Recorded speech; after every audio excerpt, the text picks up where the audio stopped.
There is always a moment or two of immense promise when everything seems possible, when you can envision everything good. It's a moment that can stop time and it can live for what seems like forever in your mind. It hovers over you like heavy humidity on your chest on a hot summer day in the Florida Everglades. The air is not moving at all. It makes you stop breathing. And it seems as if time has stopped. How about if I told you this moment? It exists for almost everything, every action and every reaction that ever existed and that ever will be. That's a big boast, isn't it? Well, I will tell you, it's that blurred moment between desire and reality. A moment that seems as if it hangs for a lifetime. It's kind of deep and profound, huh? Well, not really. Some people just don't stop long enough to see it, to savor it. I do. And every football season that comes around, I do it over and over again. And every trial season that comes around in our business, I do it over and over again. Let me give you an example. So every football season is filled with hope for me, for my high school team, for my son's high school team, for my pro team, for the flag team that my grandsons play on, the New York Football Giants. Before every season starts, I fill my head with visions of amazing plays, long runs, deep passes, sacks of opposing quarterbacks. I can see an undefeated season. I just know it's going to happen. I see it over and over again. I feel like I not only see the future, but I'm actually creating it. Oh boy, what if this was really the case? Do I need to tell you that the Giants have never had an undefeated season? So why do I even try year in, year out, game in, game out? Why is the glass always half full? The truth is, for me, it's not even just half full. It's filled to the brim. There is absolutely no room for any mistakes, for any defeat. Isn't that an unreal approach to anything? What if I told you that many lawyers approach their cases this way and that it is not a bad thing at all? Hi there, Tony Muscolo, mediator, retired attorney, really recovering attorney. We've talked about this before. Recovering from this beast of a business that we are engaged in. Recovering from the daily stresses that are almost unbearable. The large caseloads that never seem to go away, that only grow up.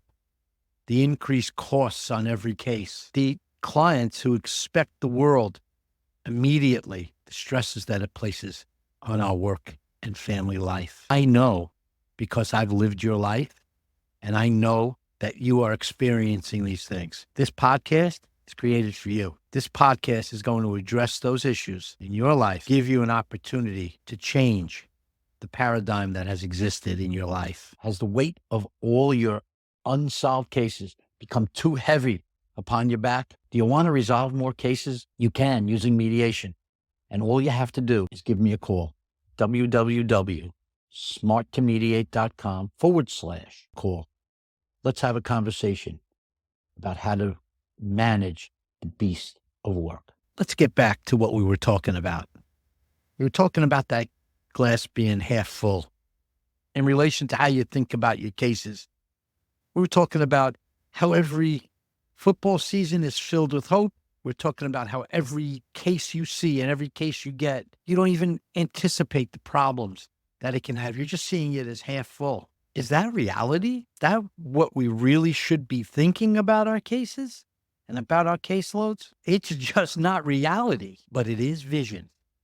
And vision can be a good thing. We'll drill down into that a little bit later. So what is that moment in football that I absolutely love? The moment that I wait for every season, that moment that only comes once every season, and that moment transcends time and it transcends lives, even if it's only for a short time. I can tell you that moment is not the big pass. It's not the final score. It's not even the win that happens at that first game. By the way, It has nothing to do with winning. You might be saying to yourself, here he goes again. Tony's now talking about something that has nothing to do with football because it doesn't involve winning. He's talking about a moment that transcends time. Is he going off on a tangent again? What does this have to do with mediations? What does this have to do with my caseload? Why am I even listening to this? No, wait. Don't hit the stop button. Why are you listening to this? I'll tell you why. I'll tell you that this moment occurs before any passes are thrown or handoffs are made, before any interceptions or touchdowns. It occurs just before and during the kickoff that starts the game. That, to me, is the most meaningful moment in football. You might say, this doesn't even make sense. The ball is kicked, it's in the air, the game is not even started, time hasn't begun till the ball is caught. How could this be the best moment for you in football? Let me see if I can paint this picture for you. So put yourself in my shoes. It's the first real game of the year. You are fresh off a tailgate at MetLife Stadium, and you're with your friends and family, some of which you have been going to the game with for 40 years. You have real strong relationships over the years, ones that will never, ever be broken. You are in the comfort of seats that you have sat in for 40 years, surrounded by the people with you today, many of who are the sons and daughters of family and friends who once stood tall right beside you before the march of time took its toll.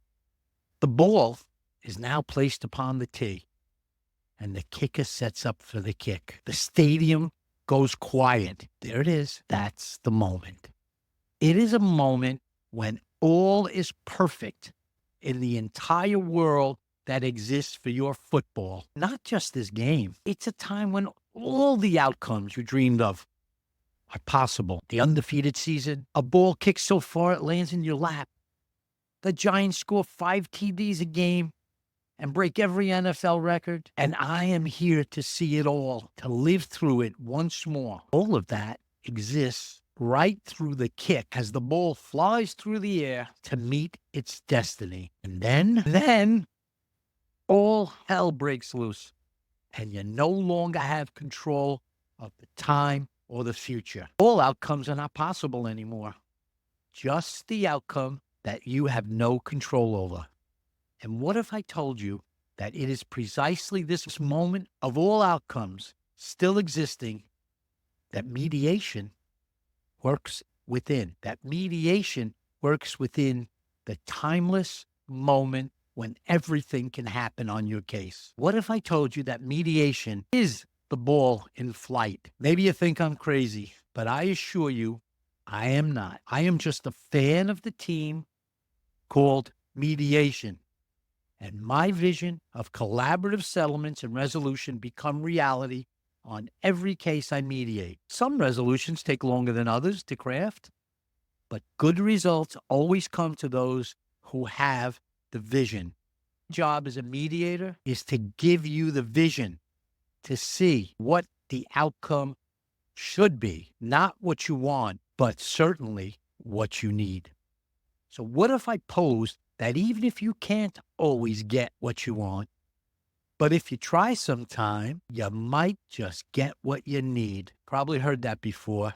I know I have. And this, by the way, is what I pose mediation is really all about, getting what you need. So let me encourage you to go to mediation with your cases, envisioning what you need, not what you want. I can guarantee you that if I am your mediator, I will uncover and discover what you need. We will discuss this together and come to good solutions. Mediation makes clients happier, makes you happier, saves incredible amounts of wasted time, saves costs, reduces caseloads. And I will tell you this too, it makes a happier and healthier you. I know, because this business beat me up for 40 years. And I know that there is a better way than fighting the scourge of litigation on every single case you have. Like I said earlier, the glass is not half full. It's brimming over with good results. You just have to envision them, decide that you're going to take what you need. You need to make it what you want. You need to make what you want being what your client needs. That is the secret of a good mediation. Lack of control of cases, once the litigation game has started, it's a horror show. That's when you don't have control of the outcome anymore. You know, when you go to court prepared to discuss your case, and the other side is either late or not ready or doesn't show, only you have to sit there for 3 hours, sitting in a courtroom, waiting to be called up to the bench to find this out. And then the case just gets summarily adjourned for 3 months. You need to decide that you want to put an end to this cycle of litigation. You need to embrace mediation as your friend. And why? Why would you delay the resolution of a case or leave the resolution of a case in the litigation machine, the washing machine of the court system that just replays, rewashes, and re-rinses every case? Shouldn't you want to have a say in how it settles, where it settles, and when it settles? Keep in mind that 95 to 98% of cases eventually settle before trial. This is not a secret. If this is the case, shouldn't you use all the tools available to you? I submit to you there's no upside to delay. There's only downside. If you answer yes to the question that I've posed, and you want to move your cases, and you want to change your mindset to the full and brimming glass that I propose to you, and you want to stop time and produce the result that you envision, yeah, you can do it. It's called focus. I have drilled down on this in other episodes. And after finishing this episode, go back and listen for it. I have recovered from the daily grind of too many cases, demanding clients, uncertain results, increasing costs, meeting deadlines, and all the other obstacles of personal injury work. How did I recover? Well, it took a heart attack for me to realize I couldn't do this work anymore. Not that way anyway. And it took that heart attack for me to learn methods to manage this beast of work and reduce caseloads, to provide certainty of outcome, develop relationships that sustain continued resolution. This will give you power over your lives and provide joy in all your relationships, both in and out of court. Think of it this way. Is there any doubt that the times they are changing? Chemistry teacher once told me that the only constant in life is change. Delta, he called it. If you took high school chemistry, you know what I'm talking about. But yeah, mediation and collaboration are now part of that change. They are becoming the norm. Litigation may never go away completely, but I'm telling you, it's already on its way out. You can get ahead of the curve now. Be among the adventurers. Be one of the visionaries. Make your clients and you happier. No one else loves you like a mediator. If you feel what I am saying and you want to lighten your caseload, be a visionary. Make a difference in others, in their lives, and in your life. All you have to do is give me a call. Hit the link to book that call below. Or if you're watching on LinkedIn, connect with me. Or if on YouTube, you know the story with that. It's like, subscribe, and share. I hope I'll see you for our next episode.